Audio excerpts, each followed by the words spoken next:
Quadratic functions are often written in general form, f of x equals ax squared plus bx plus c.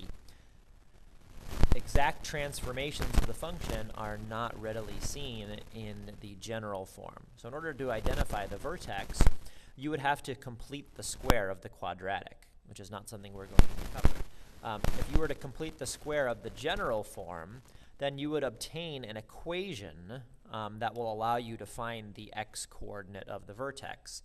And that equation is that the x-coordinate will equal the opposite of b over 2a.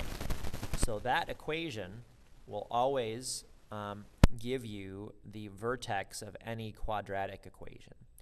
So example number 3,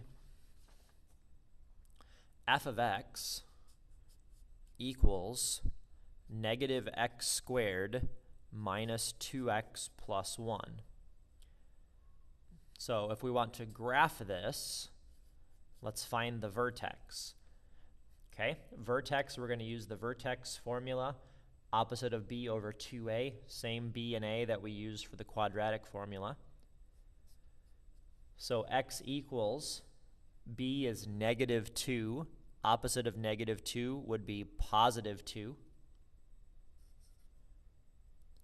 over 2 times a, there's no number, but there's a negative sign implying negative 1.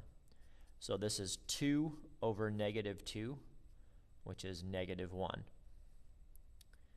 To get the y-coordinate, we want to put negative 1 into our function for x.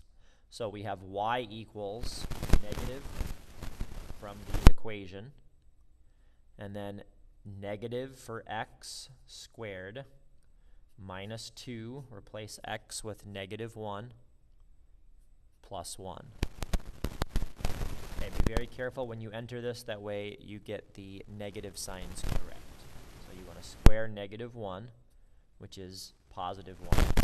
Then this negative sign makes it negative 1 again. Negative 2 times negative 1 is positive 2, plus 1. And so we get 2. So the vertex, negative 1, comma 2.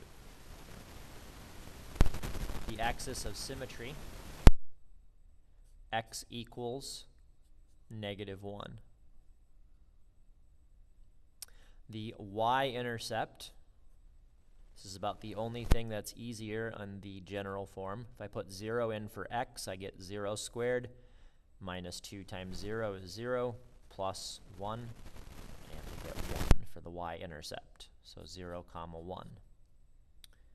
And the x-intercepts make y 0, and then solve for x.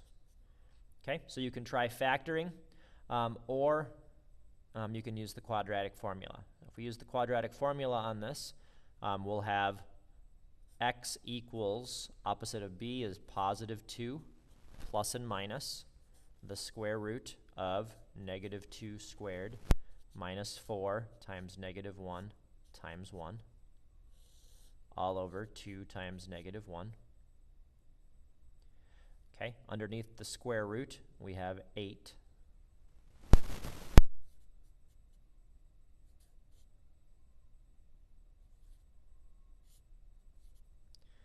Eight is not a perfect square, but you can think of 8 as 4 times 2. And the square root of 4 is 2. So this gives us 2 plus and minus. The square root of 4 is 2, square root 2, over negative 2. And then all of these are 2's, so we can simplify and have 1 plus and minus.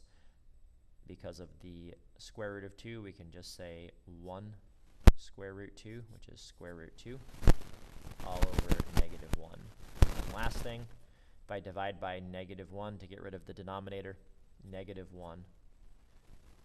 Because of the plus and minus, dividing by negative 1 would make that minus and plus, so it's the same thing.